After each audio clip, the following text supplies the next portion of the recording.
El día de hoy estamos en una entrevista en la cual vamos a hablar al respecto de las posibles soluciones y las consecuencias sociales del artículo del Fact Checker de Mark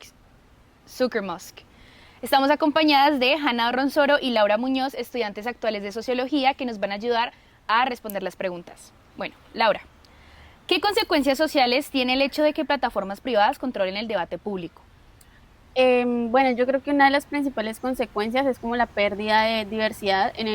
pues puede ser en el discurso público o en el contenido que se maneja en estas plataformas,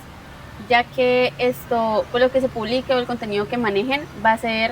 va a ser libertad de expresión realmente, sino que va a ser producido y regulado por los intereses de estas empresas. Entonces ellos van a manejar no solo lo que se dice, sino quién lo dice, cómo lo dice, dónde lo dice, y pues esto va a llevar a una falsa libertad de expresión y a que, pues como sabemos, estos discursos los manejan la extrema derecha, entonces va como a vulnerar o a culpabilizar a las personas que no estén de acuerdo con sus ideologías políticas, económicas, religiosas. Entonces yo creo que es como que eso va a afectar como la diversidad del discurso y la libertad de expresión del mismo. Sí, yo creo que hay que resaltar una parte en la que hablas más que todo como del tema de que en estos espacios ahora se va a premiar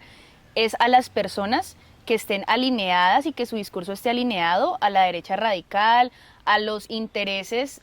al interés personal que ya tienen estas empresas de que hay la libertad de expresión, pero lo que realmente va a pasar ahora es a estas personas que están en contra, no están alineadas a lo que yo opino, a esta ideología, voy a ocultarlas, y a estas otras, con discursos de odio probablemente, sí van a tener más visibilidad. Sí, claro. Para Hanna, ¿crees que las redes sociales se están convirtiendo en espacios inseguros para las personas que ya han sido marginadas en otros ámbitos? Pues yo realmente creo que sí, en algún momento, o bueno, siempre se nos vendió las redes sociales como un lugar donde nosotros vamos a expresar todo, lo que sentimos, cómo vivimos, en fin, todo. Y muchas comunidades marginadas han utilizado estos medios para hacerse conocer. Pero ahora lo que se está pasando es que estamos viviendo como la violencia que ya vivimos en este mundo físico. Y lo peor es que los algoritmos no la censuran, no como que no les hacen nada a las personas que como reproducen estos discursos de odio, sino que más bien reproducen y amplifican pues estos discursos, que obviamente para nadie es agradable leer esto. Entonces, pues esto va a hacer que las personas quieran dejar de participar, porque pues ya o los van a censurar porque sus pensamientos ya no están adecuados a lo del algoritmo, o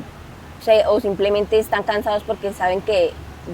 su opinión ya no va a valer nada dentro de las redes sociales. Sí, que va a ser muy difícil que los discursos, lo que mencionábamos ahorita, que los discursos de estas comunidades que ya han sido afectadas, va a ser difícil que quieran participar si desde un comienzo ya se les está como diciendo, hey, aquí hay una línea, y se están amplificando. Son los discursos que al fin y al cabo van a terminar de ser un poco más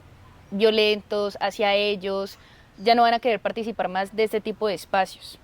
Claro. Para Laura, ¿cómo afecta la privatización del discurso a comunidades que han sido históricamente excluidas? Bueno, pues como ya sabemos, las históricamente excluidas estarían las mujeres, las personas racializadas, las personas con distinta orientación sexual, tal vez poblaciones pobres. Entonces yo creo que el problema que más enfrentarían sería como una violencia doble. Por un lado, como una violencia simbólica, recibiendo insultos, diferentes mensajes de odio por medio de estas plataformas. Y por otro lado, el tema de que no van a tener una protección real frente a esto, o sea, no van a tener un mecanismo, algo que o quien los defienda frente pues a esta situación que están viviendo. Aparte que esta idea de libertad de expresión total que se promueve no los va a beneficiar a ellos, sino a los grupos que están en contra de sus ideologías, y que son grupos aparte que ya son privilegiados y que van a aprovechar estos espacios de privatización para estigmatizar más, para generar más violencia, más acoso, que al final del día va a hacer que estas comunidades excluidas pues terminen de excluirse más de lo que ya están siendo en estos espacios. Y aparte pues estos algoritmos premian o lo que hacen es que dominan más, como ya lo dije, los mensajes de odio hacia ellos. Entonces va a hacer que haya como un retroceso en la lucha histórica de libertad de expresión para estas personas y tengan que volver como a los márgenes donde no pueden ser visibilizados sus discursos o sus mensajes o su verdadera libertad de expresión. Ok, me parece que estuvo súper completa la respuesta. Para Hanna, ¿tú qué crees? ¿Qué riesgos sociales nos enfrentamos si normalizamos que la libertad de expresión depende del algoritmo? Pues yo creo que el mayor riesgo es que perdamos como la capacidad de debatir y entender a las otras personas pues en estas redes. Porque cuando ya no es la ciudadanía quien controla lo que se dice, sino algo en la red, es decir, como el algoritmo, entonces pues ya no vamos a vivir como en un espacio libre y democrático real. Y pues esto pues ya no va a ser reflejo de lo que la gente piensa, esto realmente va a ser como un empobrecimiento como del conocimiento, porque ya solamente lo que se va a viralizar son como, bueno, de hecho se va a viralizar este tipo de comentarios de odio porque son a los que la gente le quiere dar clic o porque son contenidos que las empresas avalan, pero no como lo que la gente pues realmente piensa y quiere decir en esas redes. Claro, eso sería muy perjudicial para el debate público porque realmente no van a tener como la misma, no se les va a brindar igualdad de condiciones, sino que Exacto. tú, que si vas alineado a la derecha radical, vas a tener aún más privilegios que yo en cuanto al algoritmo, a ti te van a mostrar más, a mí menos, porque soy un discurso que incomoda, entonces ya no va a haber un debate público igual, ahora va a ser de muchísimo, o sea, si ya había una brecha mediana, ahora va a ser aún más grande por ese tema. Y para las dos, quiero saber, ¿ustedes creen que como sociedad deberíamos de tener una voz que regulara estos espacios que al fin y al cabo terminan afectando nuestras relaciones sociales? Sí, claro. O sea, si no tenemos la voz nosotros como sociedad, realmente nadie más la va a tener, nadie como que se va a alzar a decir, no, yo los defiendo a todos, sino que nosotros como sociedad debemos construir y desarrollar como, primero que todo, un pensamiento empático, porque no solo, o sea, probablemente nosotras no nos vamos a ver tan afectadas, o sí, si nuestras ideologías van en contra de lo que promocionan estas empresas privadas, pero como lo mencionaba en mi respuesta anterior, las comunidades excluidas son las que más van a recibir estos mensajes de odio, y aparte que yo siento que se va a ver como una pérdida de identidad colectiva, ¿sabes? Como que por medio de estos mensajes, no solo en un futuro se va a afectar de pronto la mentalidad de muchas personas o se va a ver manipulada a muchas personas porque pues al ver todo el tiempo un algoritmo que nos muestra mensajes de odio hacia ciertas cosas, puede que terminemos pensando así o favoreciendo ese tipo de mensajes, entonces nuestra identidad se va a basar en ese algoritmo y no, pues es algo que como sociedad no podemos permitir, sino que debemos como que alzar la voz, como lo decías, y poner como un mensaje de alto o tener conciencia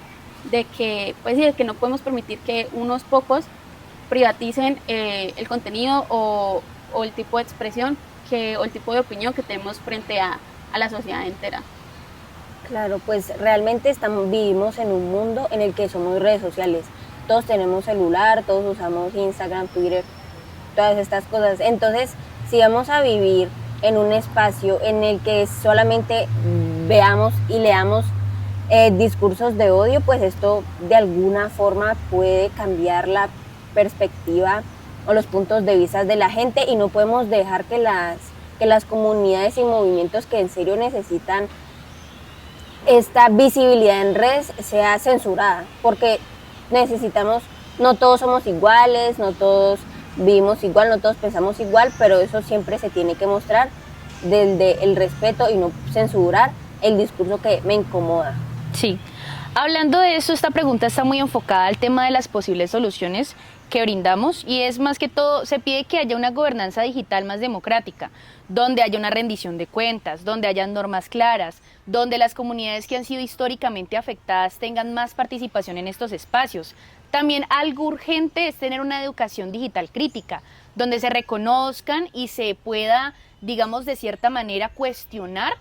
este tipo de sistemas donde hay sesgos, el que se vayan a investigar y que no solamente crean en algo que está ahí y se tomen eso como la verdad absoluta.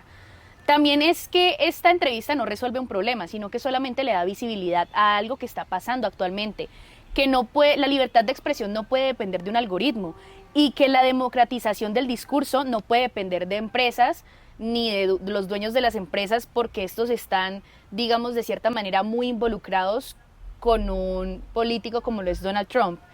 Si queremos que la sociedad digital sea más justa, todos debemos de actuar crítica frente a ella y hacer algo para cambiar esto. Bueno, muchas gracias, chicas. A ti. Gracias. Gracias.